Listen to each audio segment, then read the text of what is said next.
Can you get back in the breakout room?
This is what it looked like at my house.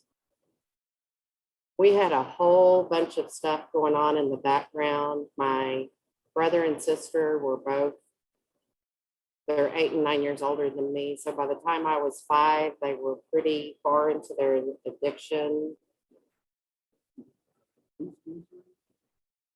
It's not. I am probably not screen sharing. Hold on just a second. Okay. The recording. Oh.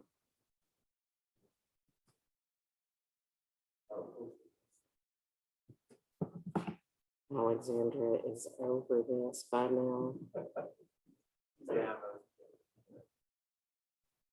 You want to ask?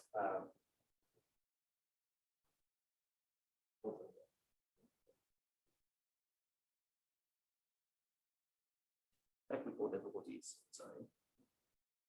Thank you for understanding.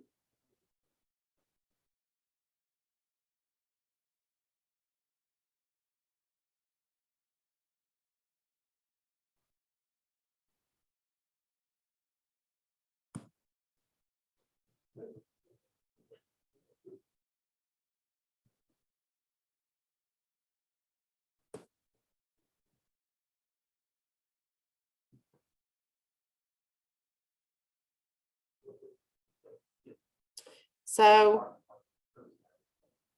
sure. Downstairs, that light just be down, we don't okay.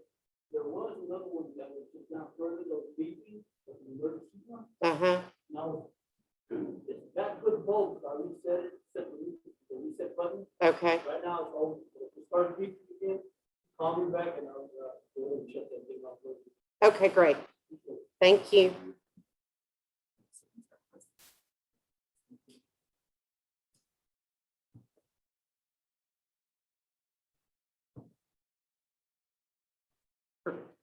That's how that works. Okay. So what did communication about substance use look like in your family of origin? And I'll tell you guys what it looked like in mine. We just didn't talk about it. My brother and sister were 8 and 9 years older than me. They had started drinking and using. So there was a lot of chaos in the house, but we never discussed substance use until I was much, much older. And then the discussion was, don't be like your brother and sister. So I would like to know what it was like for you guys. You want to start? Gabe is going to start. Was it possible? Yeah, also, just whenever we share. So we just answered, what does an alcoholic or addict look like? And even though it was in my family, this is what it looked like to me. Somebody that had lost complete control, they couldn't go to work, but they would work for, alcohol and drugs, right? I don't know if you can see these other pictures.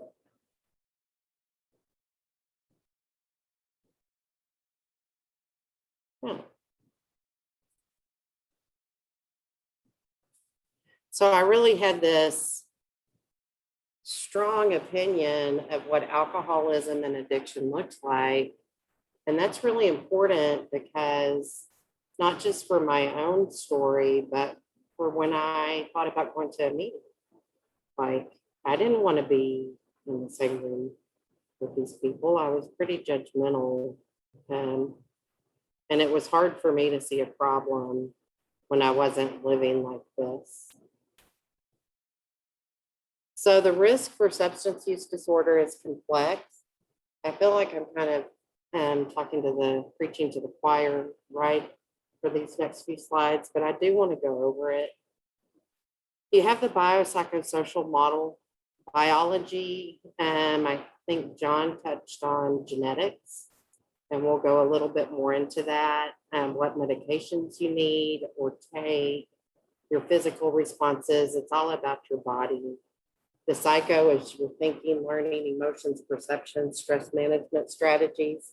There's a really interesting study that I read, not a study, but something in Iceland where they have reduced substance use in their teenagers from 47% to 7% with stress management strategies. So that's important.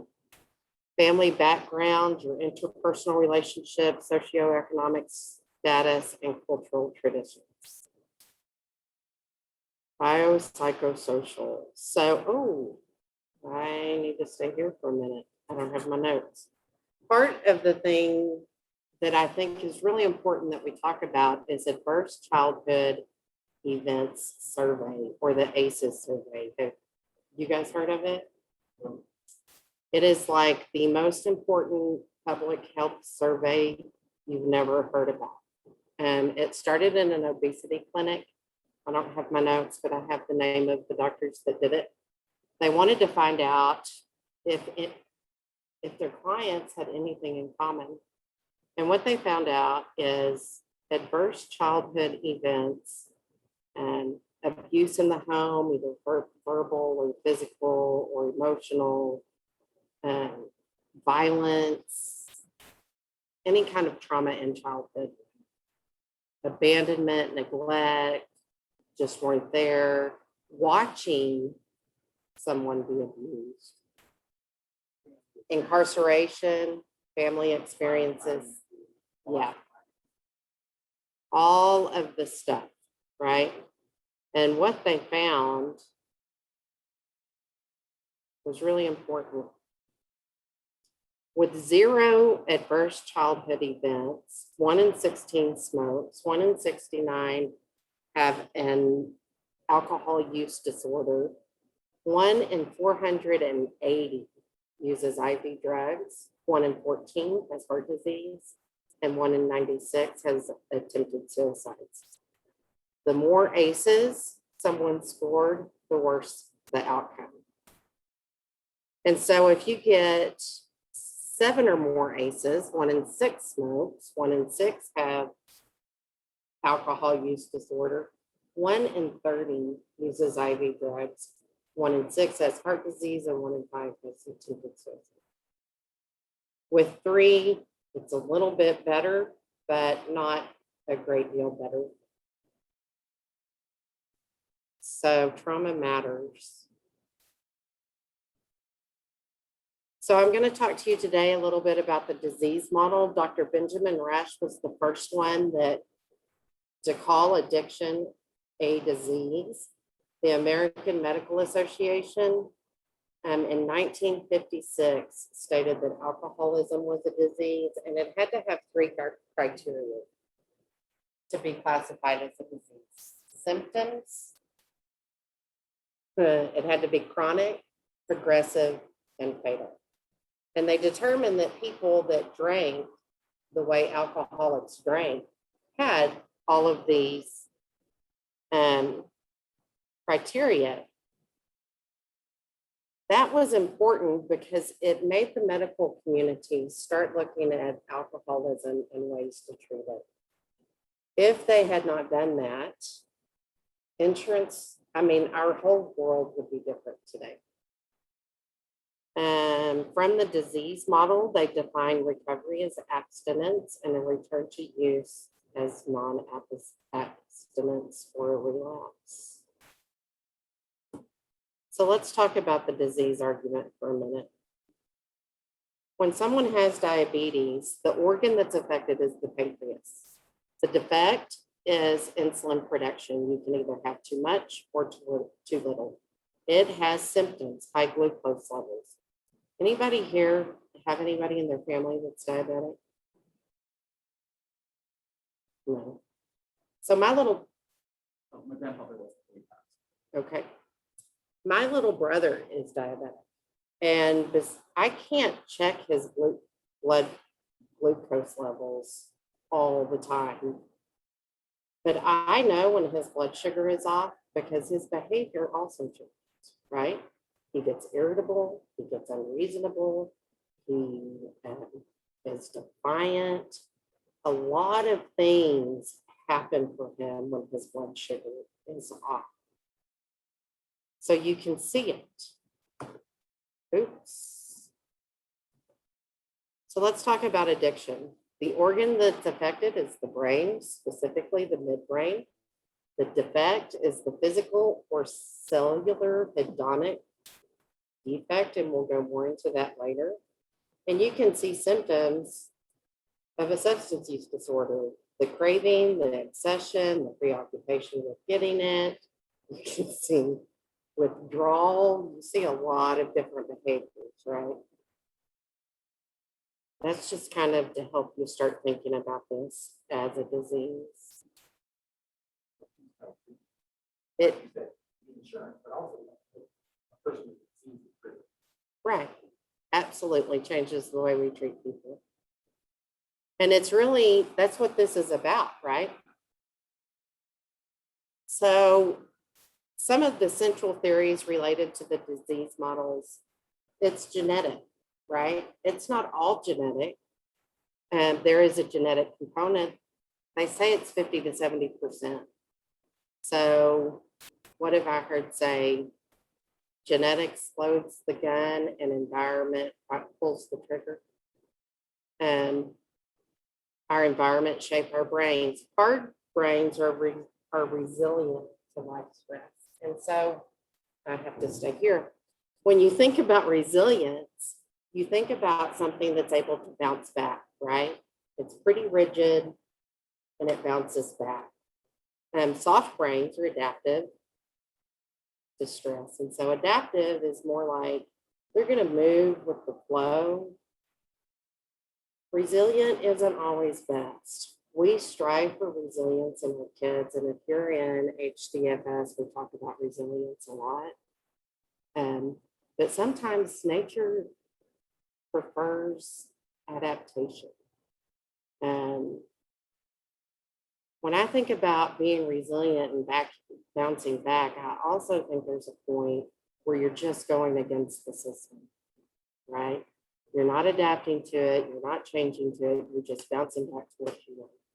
Think of it like the Rubber band. You know, you stretch it out enough time, you become so resilient that you just adapt things back.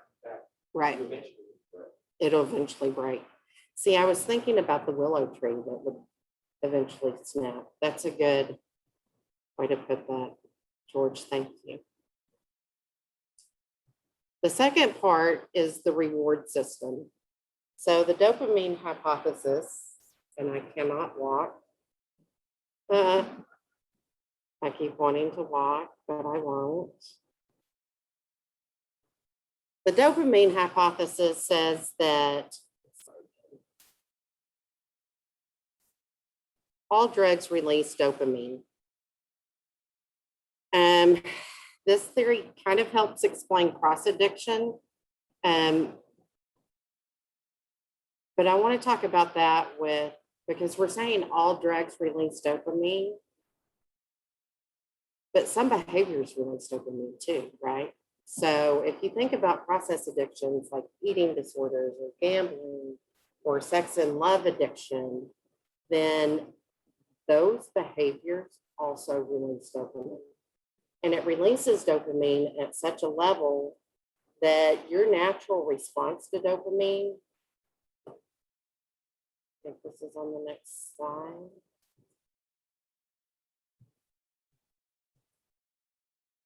Yeah, your body's natural response to that dopamine spike is to say, we don't need to produce dopamine. You're bringing it in artificially. We have got to stop that. We cannot have too much dopamine. So the hedonic set point is reset. And so what that means is your baseline of normal, instead of being here, comes down to here. And so people begin using to get a dopamine spike just so they can feel normal. It's not about liking the drug anymore. It's about wanting to be normal, wanting to be like other people, wanting to feel something and something good. I think we've explained all of this slide. As that happens, so your set point is here, dopamine, when you use, it comes up to normal. So that means to feel really good, you have to use more. And so that's how tolerance is developed. And when you're under stress as someone that's using substances, that's a coping skill. And it's a good coping skill. And it's a coping skill that your brain recognizes as survival, right? So other things that produce dopamine are sex, eating, just regular eating, exercise, yes, all those things that make us feel good. When we begin using substances, we don't get that anymore. And so our brain starts thinking we need the substance to survive. And so we really now have a problem. We're using to feel normal and using more to feel anything good. So the last one is I think it's the last one, is choice. So when you think about choice, a lot of people will say addicts use because it's their choice. And they could choose to stop using whenever they wanted. The truth is, the prefrontal cortex has been hijacked and it's taken offline. And the executive functioning part of your brain is not working well because it doesn't have the hormones needed to work well. Did I say that right? It doesn't have the hormones needed to work right. So it's completely offline. If you think about your brain as a map. So I do something every day. My brain has a pathway and it says, if you do this, then this will happen. And it follows that pathway. If I get up, get dressed and get to work on time, I'm going to keep my job. And it follows that pathway, right? If I do this and I feel good, if I go exercise and I feel good, then I'm going to keep doing that. And it strengthens that pathway. Drugs and alcohol obliterate the pathway. They say, we don't need that pathway. We have a much better pathway. And it bypasses the good logical part of your brain. This question is always really interesting to me. If you threatened an addict with their life, if they used a substance, they could abstain, right? That seems like a no-brainer. And I probably could have abstained while I was in front of you, but just wait until you got away from me. That's the natural thing. You can think all I could. Right.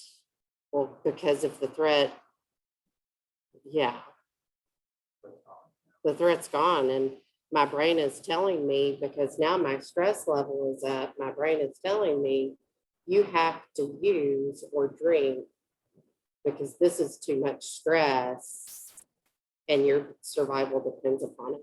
Yeah, and that's pretty much what the only time our brains have a full blood flow. And when Yes. we're in our obsession, we're in the midbrain. We're not at the front foot. Right. Everything, all the dopamine wash slash happens at that pleasure level, which is midbrain stuff. Yes, or low, you know, fight or flight. right, You know, we're in the back part of the part, we're not. right. That's And we can't activate the front part. It's not like you can just turn on the front part.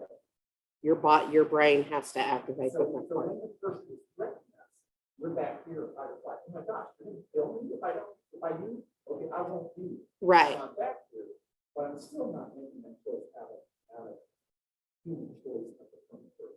right. It's fight or flight. I wonder if, oh, it's in.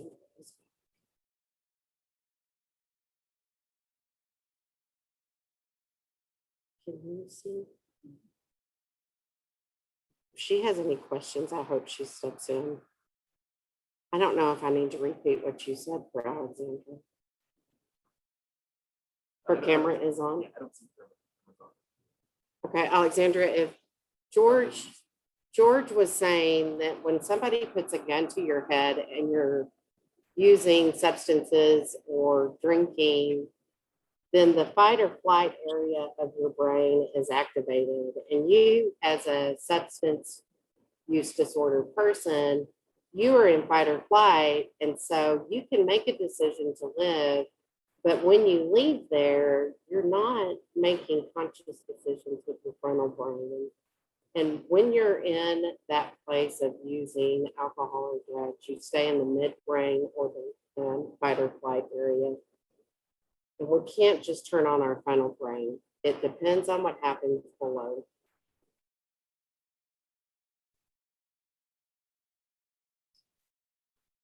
That clock is very wrong. 1:45. So this is kind of repeating. And the takeaway from this slide is, yes, the first time people use it's their choice, but the notion of choice is often short. Once we pass that point, it is no longer a choice. And here's the dopamine splash.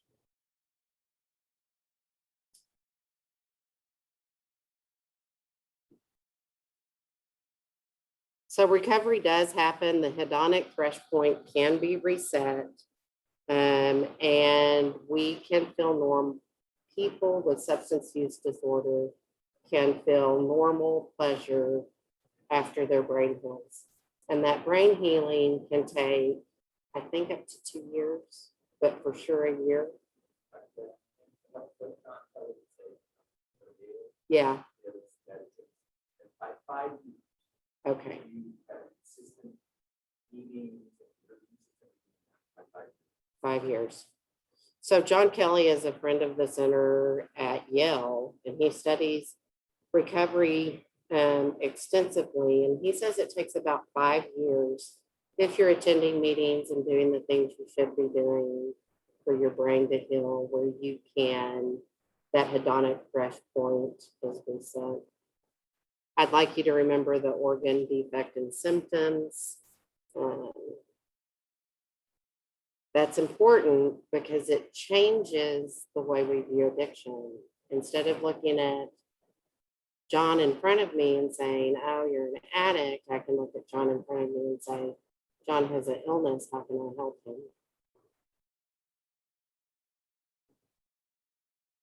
So what does all of that mean? There are a lot of factors that contribute to substance use disorder. Your biological makeup, your psychological makeup, and the environment. Individuals with substance use disorder have a greatly diminished ability to use executive functioning, and trauma matters at all levels.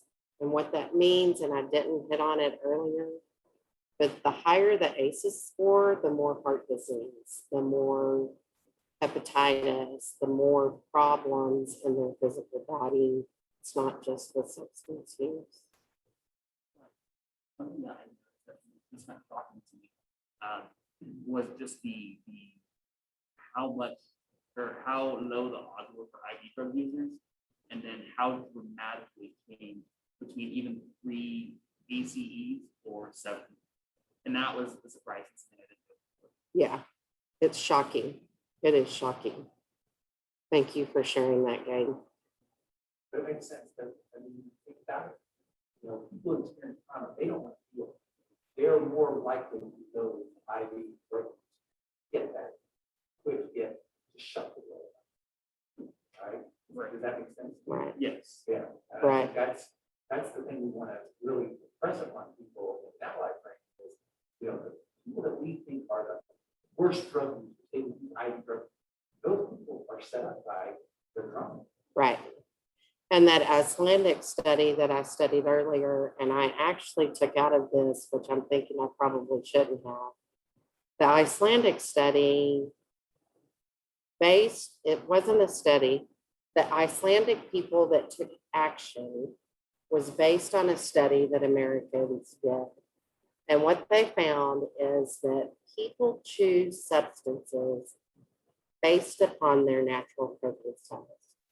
So if I prefer to ignore what's happening and just be apart from, theoretically, I would choose heroin or alcohol or some kind of numbing agent. People that like to confront stress and areas that give them problems head on, they prefer amphetamines and things that give them that rush. And so what Iceland did is they created many different programs and said to their teenagers, you can choose anything you want, dance, ballet, whatever. And then they created these classes. And all of them got to go pick the activity they wanted to participate in.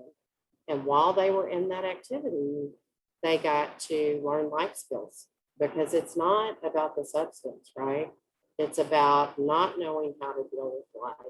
And if you were given ways to deal with life, you will choose that over a coping mechanism that causes you a lot of problems. So it's really fascinating.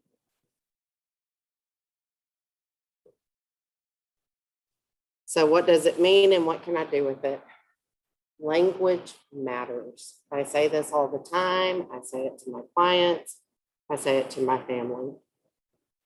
What does that mean, language matters? We use people first language. It's not you're an addict. He is a person with a substance use disorder, right? People first language. Not an alcoholic. She is a person with a substance use disorder. I really have a lot. Even I have trouble coming up with the politically correct term. But this is one thing I try not to say. Substance abuse. It's the terminology we used forever, right? Abuse is a negative term. Try instead to say misuse, use, disorder. When you change the narrative, your thoughts change, right? This all changes depending on the setting you're in, and choosing where and when to use the label matters. I want to move on to this slide. So when you talk about the word abuse, this study was done by the Recovery Research Institute, and they were asked how they felt about two different people, both of them actively using drugs and alcohol. One was referred to as a substance abuser, and the other was referred to as having a substance use disorder. Across the board, participants felt like the substance abuser was less likely to benefit from treatment, more likely to benefit from punishment, more likely to be socially threatening, more likely to be blamed for their substance-related difficulties, and they were more able to control their substance use with alcohol. So just saying the term, if I went to someone and said, I'm a substance abuser, it would look like this. Hi, I'm a substance abuser, and that person would go, oh, where's my purse, right? Hi, I'm a person with a substance use disorder. Changes everything. So when you're working with clients, when you're dealing with the public,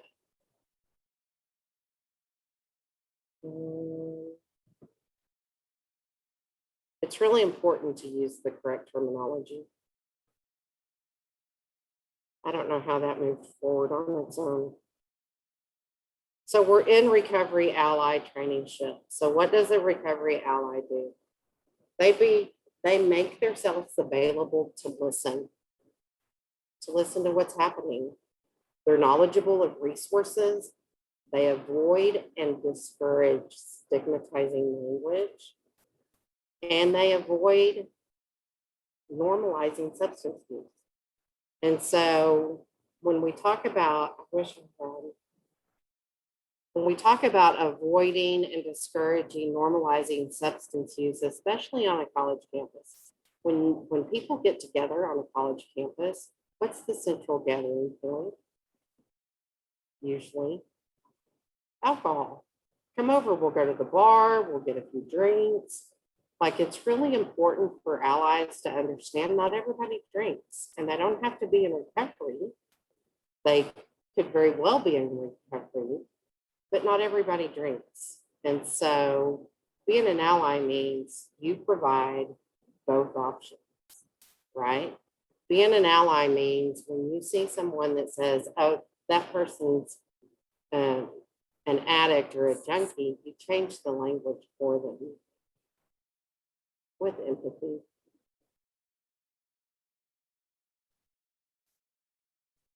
So there's 4 levels of allyship.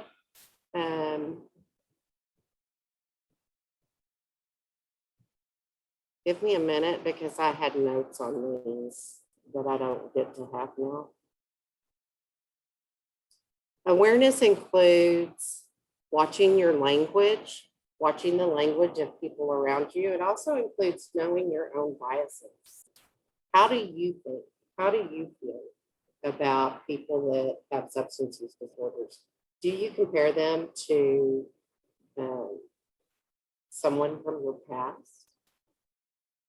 Have you known someone with an alcohol or substance use disorder that has hurt you? And so automatically, everyone that drinks like that is bad and dangerous, and they have choices. Know your own biases. You have to be aware of them. And you can tell that by your language and your body language. If you're not familiar with self-reflection and you don't know how to tell that, pay attention to your language. Be knowledgeable and educate yourself. Educating yourself and knowledgeable of the resources in your community. And we'll go across that and we'll name some of those in a minute, specifically for the Texas Tech community. But you have to know what's available. So allyship, you listen, you're empathetic, and you help them find help. Like, it's not, oh, that's awful if that's happening for you. See you later. Like, there's a part of how can we help you? Skills, take your awareness and knowledge and communicate it to others. So once you leave this training, hopefully you will have gained new knowledge and put those skills into place. So when you're in class and people are talking about drug abusers or what was the old DSM-5 term? Or DSM-4? It had dependent, but it was like substance abuse dependence. Abuse, yeah, substance abuse, mild, moderate, yeah. So when they use that old terminology, substance abuse, it's not really substance abuse anymore. The DSM-5 has it as substance use disorder or SUDS. Action, advocate for more effective treatment in your communities. Advocate for the recovery support services that are on campus and off campus. Draw attention when you see discrimination. When you're filling out applications, you'll notice there's often questions about, like if you're filling out something for the doctor, there will be a question about substance use. Are they using the correct terminology? Are they using stigmatizing language? When you're filling out applications, you'll notice questions about criminal background. A lot of us have criminal background. um, that will follow, right? Is the language correct? Is it stigmatizing? If it is, start a conversation with somebody. Tell them how they can change it. Don't just be silent. See something, do something. Other ideas, incorporate recovery programming into recovery into programming and events. We just talked about this earlier. You don't have to serve alcohol at every function. You don't have to go to a bar. There are other things to do. If you're in recovery, appropriately self-disclose. We have a tradition in the 12 steps of anonymity. That doesn't mean I'm anonymous in my daily life. I don't have to be. It means I'm anonymous and I don't speak for the program I'm in. I'm in recovery, but I don't speak with authority on my 12-step program. Take a naloxone training. I think we'll be offering that again. There are other people that offer that. Learn about motivational interviewing. Again, my notes aren't here, but let's talk about that for a minute. So say you know someone that you're pretty sure has a substance use problem, and you go to them. We could do an activity real quick. We don't have time. You go to them and you say, you know, I think you have a problem with your alcohol use, and I think you should stop. Just like John shared earlier, most of them are going to see ya. Like I had a lot of people talk to me about my alcohol use, and I didn't talk to them again. Motivational interviewing gives you a basis to find out where they are, not based on where you think they should be, but where are they? And then it gives you a framework to maybe help them go to the next level. You don't go from you have a problem to go into treatment. There are some levels there in between. So as an ally, I really hope you look into that. Okay. Oh yeah, I got those involved. I got those. Yeah. Yes. Yes. Yes. Yes.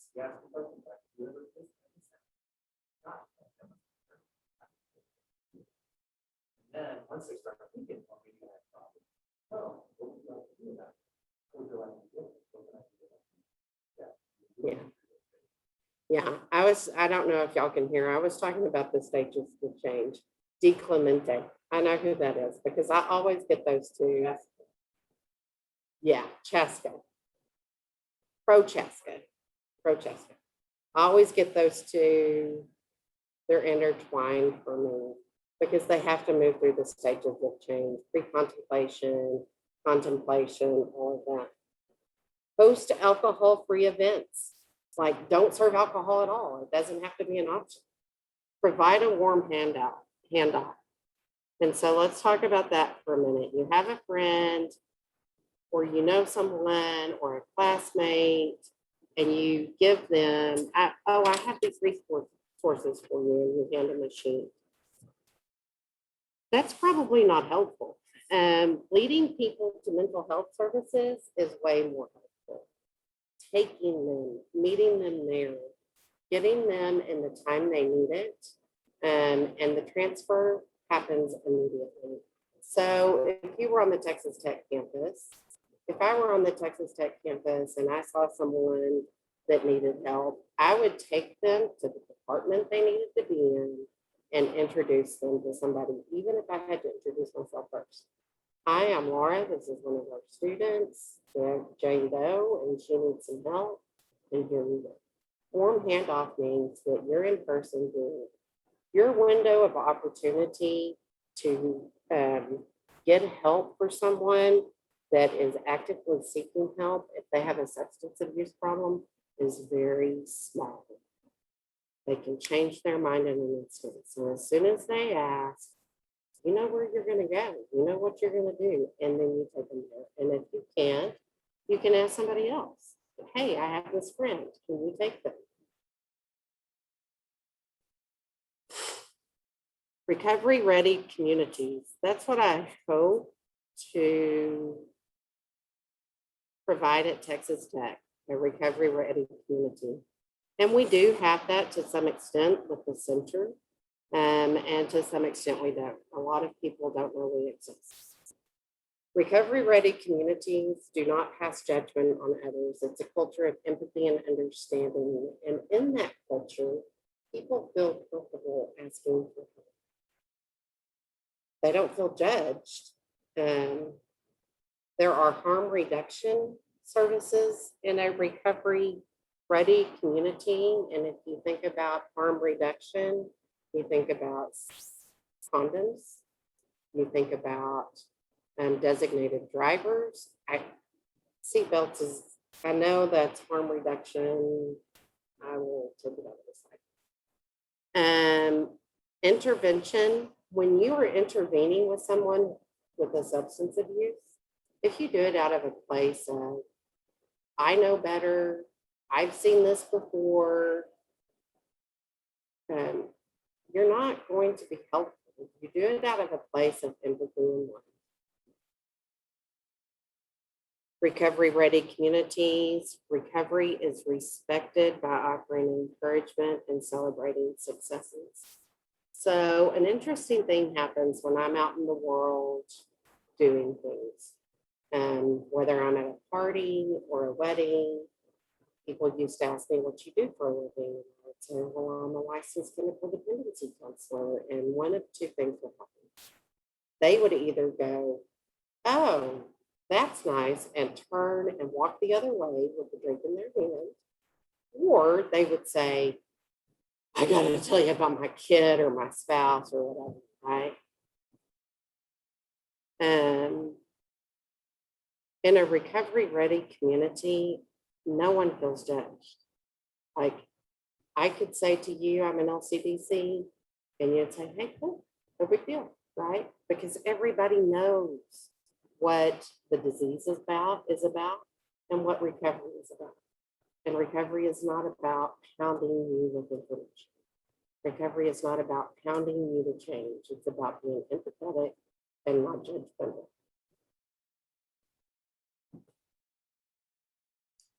I'm just going to read this slide word for word because I think it's really important.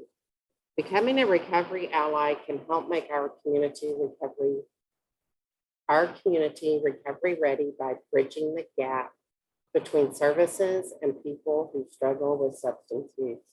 For a very long time, I was the person in recovery, and I surrounded myself by the recovery community.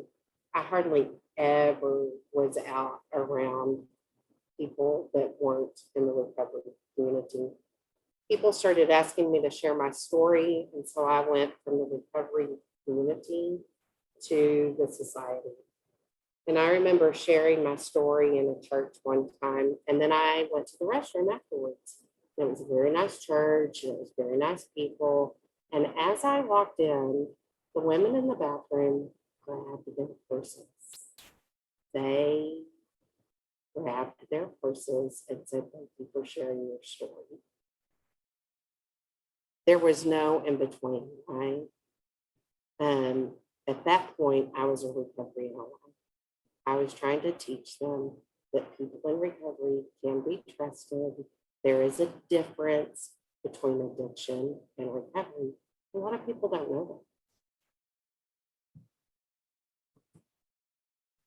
We have a lot of services in our community.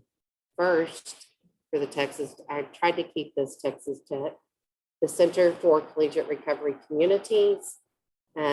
We are located between Human Sciences and the Child Development Center. You can call us. We are online. We are on Facebook and Instagram.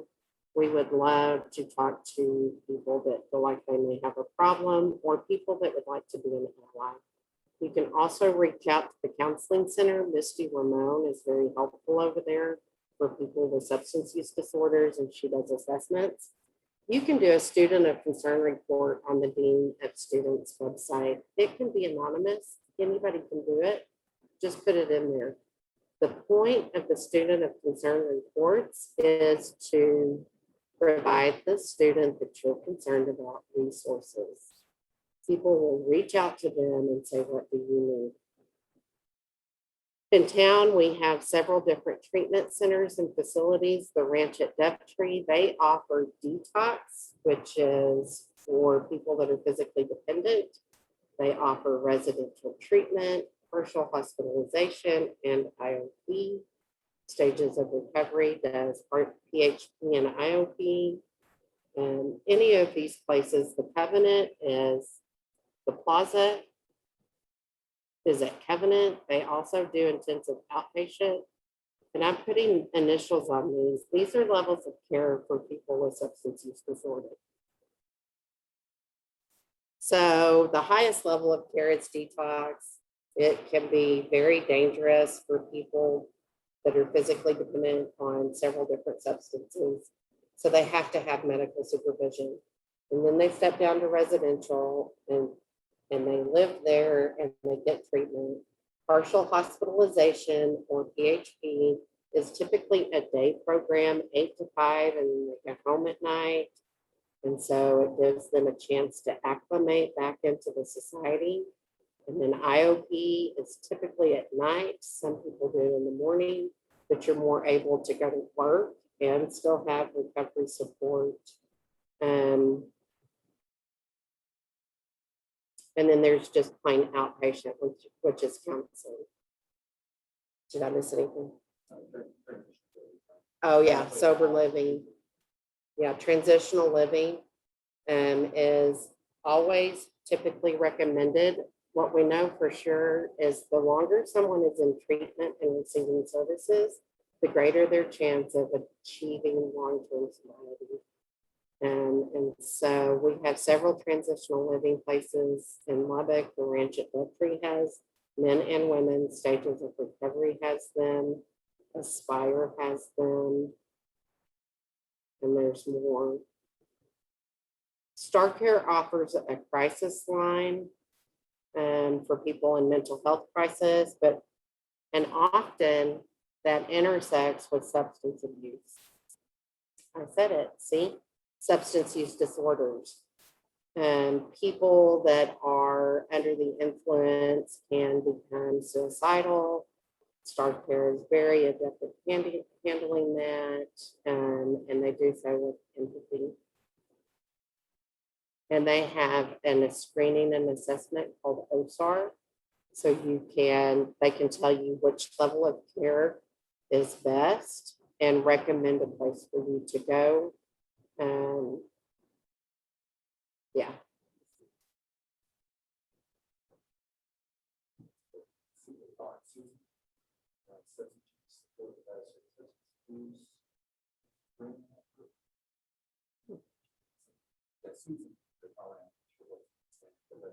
City has the money that used to go to Managed care. now they're finding at whatever level of service throughout region 1 or throughout the state.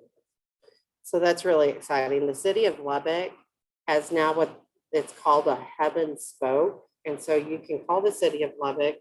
We know the program is called Susan, but we don't know what Susan stands for. But Susan can help people with substance use disorders. City of Lubbock Health Department, and they will screen, refer, and help pay for treatment in this area and maybe possibly outside of this area. So that's very interesting. I would look that up on the City of Lubbock website. NAMI of Lubbock is a mental health group. Because again, they intersect, and many, many more. If you're here and you want the resource packet, I'm happy to give you what I have typed up, and you can just let me know. We have about 15 minutes left, and it's a small group. And I went backwards. But I'd like to have some discussion about this scenario 1. Alexandra, can you see it? Yes. Perfect.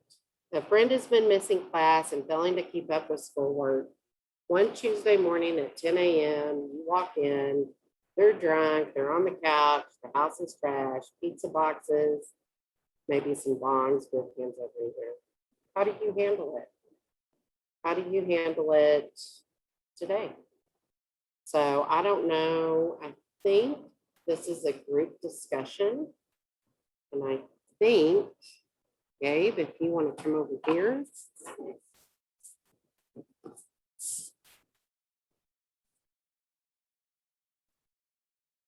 If you don't, the three right here, you're welcome to join in, George. I'm going to let you guys discuss it. How do you respond? Let's do a mic check to see it.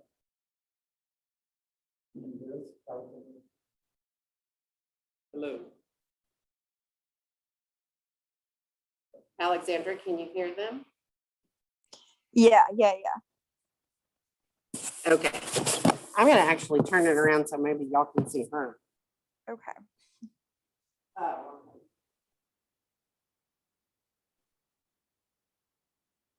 Who would like to start? No, I personally don't involve myself, and the reason for that is trauma I've experienced growing up and coming to the realization that I can't do for others what I've done for myself immediately. And through the many topics we've discussed today, something that resonated and that was new with me was the stages of change. And to think about my psychic change, if somebody were to comment on the way I've been indulging in beer, liquor, bongs of the sort, and it was somebody my age, on my level, somebody in my social status, I would personally not listen to them. I would take it as an attack. But then again, I was sensitive in my addiction, and I'm sensitive now. So personally, I would have no comment on the situation for the sake of not being triggered from trauma from my childhood, but that's just me. Yeah, perfect. So I would actually take a moment, try to assess what's going on, and then I would kind of delicately word the subject by like bringing up, hey, I am the person in recovery, and I see that it looks like you're struggling, and that's a friend, so it's not just a stranger. Right, right. So it's like I want the best for you, and I know some great people, and I would say we go talk to them and maybe see if they can help you with the issues that you're going through. And I don't want to say this has been like a similar situation before, but I am usually very self-disclosing Yeah. with people I know in my classrooms. And at last spring, I after talking to a classmate who was in my class, repeating myself a lot, gee. It's all right. It's nerve-wracking. We talked and we got to know each other throughout the semester, and one of the first things he knew about me was that I was in recovery. And eventually he felt comfortable enough telling me that he had problems with prescription pills and alcohol. And so I told him, hey, it's the center, come by, and he did. And we haven't talked to him, but at that point he tried getting into recovery. Nice. So I personally feel, making yourself relatable is one, if you are a person in recovery, is one of the biggest things you can do.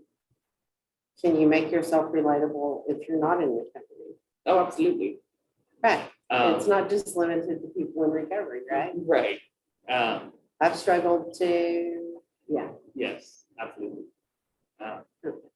Do you feel like it's your duty to speak out in a situation like this in recovery, or what do you think about that? I would say yes. Yeah. Now, yes. Yeah. I think what you pointed out is that there's levels of various sport. Yes, But we have to take care of ourselves first. have y'all seen that meme where they're talking to the brick wall? You know, I've been in many situations like that. I was very vehement during my first year of recovery to go forth and fix everything. And not sad to say, but at this point, I kind of have an apathetic approach to these sort of things, just because my point has been broken so many times, and I still have a lot of friends who are still very involved in it. And I wish that they could have what I have. It's the gift that keeps on giving, and it's the most valuable thing in my life. And I just know that not everybody is ready to hear the truth. The truth is hard to hear. Yeah.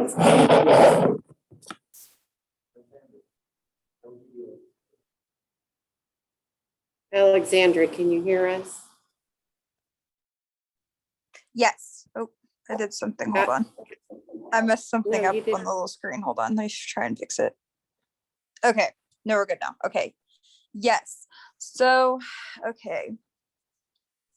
So I feel like if I've never personally been in this situation before, but I think if I were to see one of my friends like not doing okay in the sense that they seem like they have a little bit of a drinking problem, I would probably first make sure they were okay. They didn't have like alcohol poisoning or they didn't need to go to the hospital or anything first. Great And then I think point.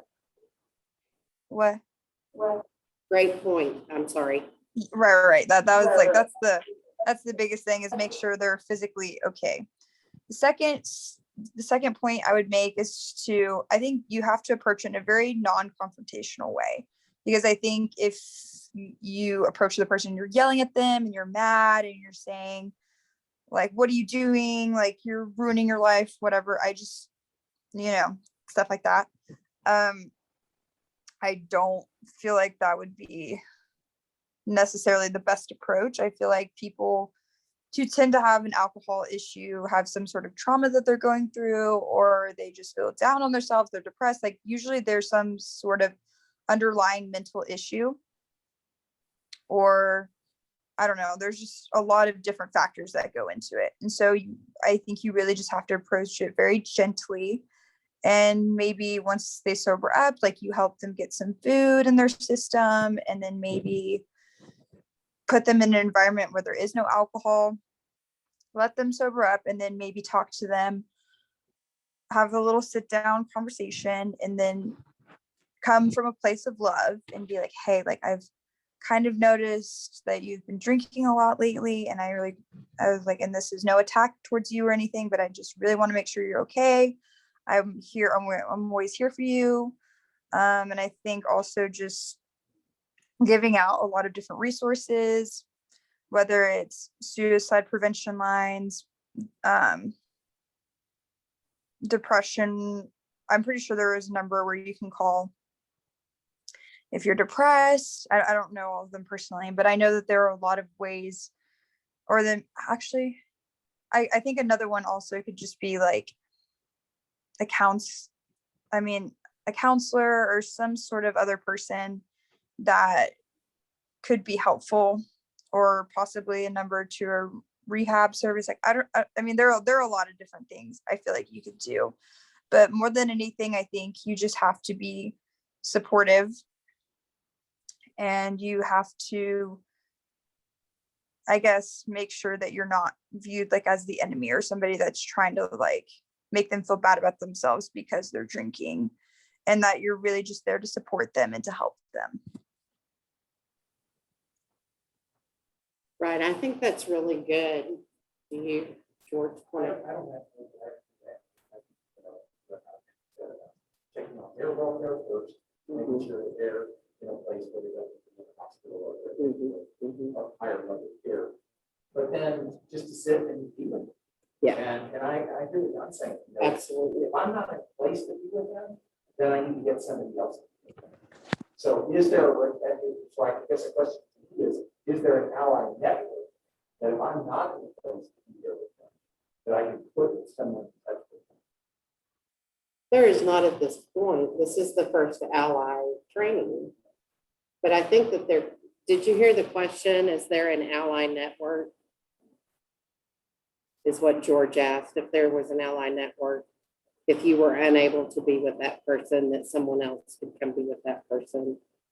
But on some level, George, I think the center is a built-in. Like, I think that or Alcoholics Anonymous has not a crisis line, but well, I guess a hotline. Yeah, it is a crisis line. You could call it Alcoholics Anonymous crisis line and they would talk to someone. And certainly I've met people that just needed to be sat with. Right, but the thing about it is going to have someone from AA. That's They're gonna true. come at me, you know, I'm not a friend. You're gonna Yeah, be like, that's I'm true. not alcoholic.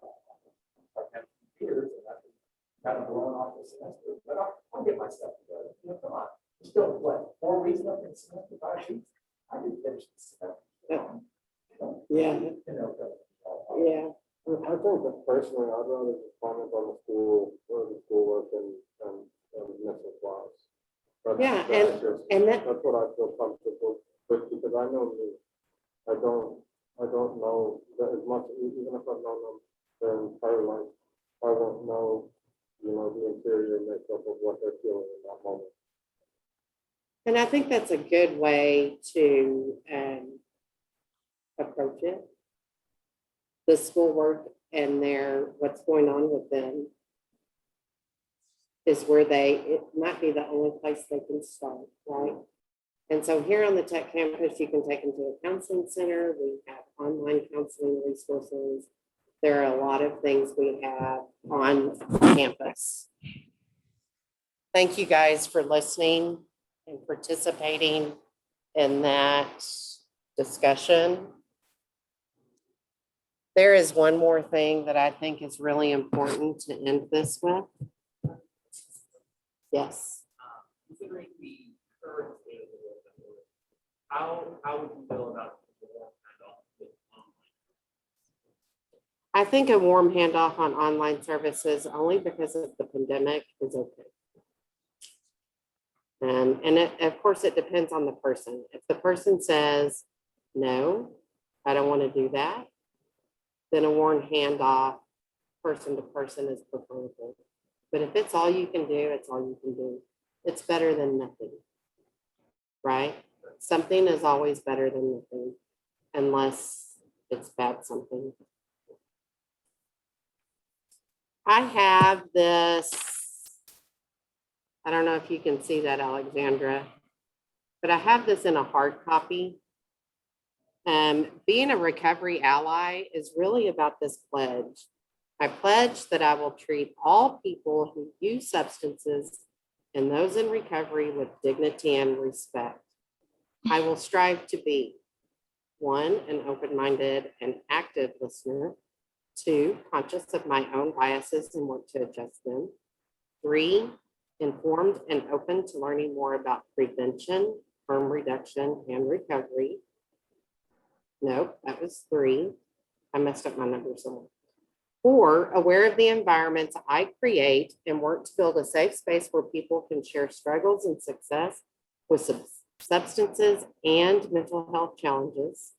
And 5, I will strive to be an amplifier for the voices of people in recovery and an advocate for the rights of people, both in recovery and those struggling with substances. The second part of this, I also believe I can contribute in the following specific way. I would like you guys to think about that as you leave this training. You have a lot to contribute. People in recovery, and if you're not in recovery, just being here says you care, right? And that caring is important. Addiction doesn't happen in a vacuum, right? We affect everyone around us. Recovery is the same way. And people that touch our lives, they create ripple effects, right? So being there, being non-judgmental, being willing to listen, treating people like they're people and not some kind of pariah is what matters. So as you leave, just think about ways you can contribute specifically to be an ally to people in recovery and people using substances. Thank you guys for being here. Thanks. And we finished right on time. Y'all did good too. Alexandra, do you have any questions? I don't think so. Okay, cool. Yeah, I can't stop the recording. Sister, do you need